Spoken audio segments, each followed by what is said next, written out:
Welcome to Balaji ಮನೆ. ನಾನು ಗಾಯತ್ರಿ ವೆಂಕಟೇಶ್.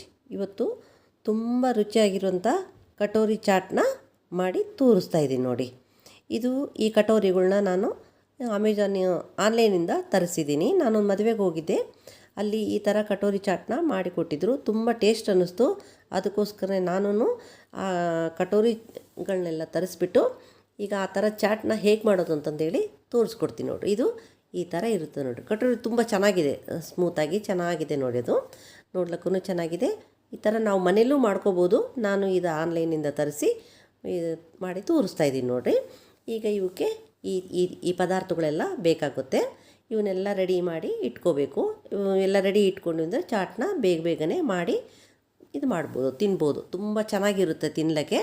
ಒಂದು ಸಲ ಟ್ರೈ ಮಾಡಿ ಹೇಗೆ ಮಾಡೋದು ಅಂತಂದೇಳಿ ತೋರಿಸ್ತಾ ಇದ್ದೀನಿ ನೋಡಿ. ಈಗ ನಾವು ಫಸ್ಟು ಈ ಕಟೋರಿಗಳನ್ನ ತೊಗೊಂಡು ಎಲ್ಲ ಹೊಂದಿಸ್ಕೋಬೇಕು.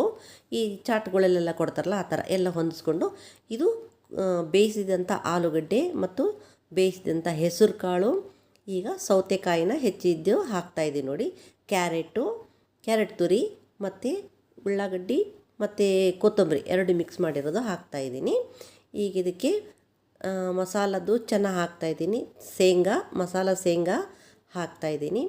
ಮತ್ತು ಇದು ಗ್ರೀನ್ ಚಟ್ನಿ. ಈ ಗ್ರೀನ್ ಚಟ್ನಿನ ಆಲ್ರೆಡಿ ನಮ್ಮ ವಿಡಿಯೋದಲ್ಲಿ ಅಪ್ಲೋಡ್ ಮಾಡಿದ್ದೀನಿ. ಆ ವಿಡಿಯೋನ ನೀವು ನೋಡ್ಬೋದು. ಲಿಂಕ್ನ ಡಿಸ್ಕ್ರಿಪ್ಷನ್ ಬಾಕ್ಸ್ನಲ್ಲಿ ಕೊಡ್ತೀನಿ ನೋಡಿ. ಇದು ಮೀಠಾ ಚಟ್ನಿ. ಈ ಮೀಠಾ ಚಟ್ನಿನೂ ಅಷ್ಟೇ, ಇದು ತರಿಸ್ಕೊಂಡಿರೋದು. ಇದನ್ನು ನಾನು ಆಲ್ರೆಡಿ ಈ ಥರ ಮೀಠಾ ಚಟ್ನಿ ವಿಡಿಯೋನ ನಾನು ಅಪ್ಲೋಡ್ ಮಾಡಿದ್ದೀನಿ. ಅದನ್ನು ನಿಮಗೆ ಲಿಂಕು ಹಾಕ್ತೀನಿ ನೋಡಿ. ಈ ಮೀಠಾ ಚಟ್ನಿನೂ ಸ್ವಲ್ಪ ಹಾಕ್ಕೋಬೇಕು. ಆಮೇಲೆ ಗಟ್ಟಿ ಮೊಸರು ಹಾಕ್ಬಿಟ್ಟು ಅದಕ್ಕೆ ಮೇಲ್ಗಡೆ ಈ ಥರ ದಾಳಿಂಬೆ ಹಣ್ಣುಗಳನ್ನ ಹಾಕಬೇಕು. ಅದಾದಮೇಲೆ ಒಂದೊಂದೇ ಮಸಾಲೆಗಳನ್ನ ಹಾಕಬೇಕು.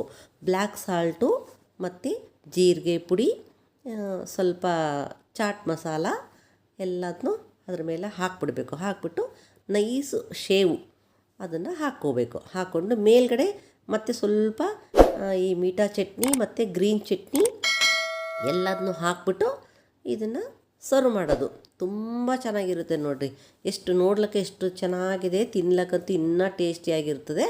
ಮಕ್ಕಳಿಗೆ ಈಗ ಸಮ್ಮರಲ್ಲ, ಮಕ್ಕಳಿಗೆಲ್ಲ ಮಾಡಿಕೊಡಿ, ತುಂಬ ಇಷ್ಟಪಡ್ತಾರೆ. ಹುಡುಗರು ಎಲ್ಲರಿಗೂ ಇಷ್ಟನೇ ಅಲ್ಲ, ದೊಡ್ಡವ್ರಿಗೂ ಇಷ್ಟ, ಹುಡುಗರಿಗೂ ಇಷ್ಟ. ನೀವು ಮಾಡ್ಕೊಳ್ಳಿ, ತಿನ್ನಿ, ಎಂಜಾಯ್ ಮಾಡಿ. ಎಷ್ಟು ಚೆನ್ನಾಗಿದೆ ನೋಡಿ.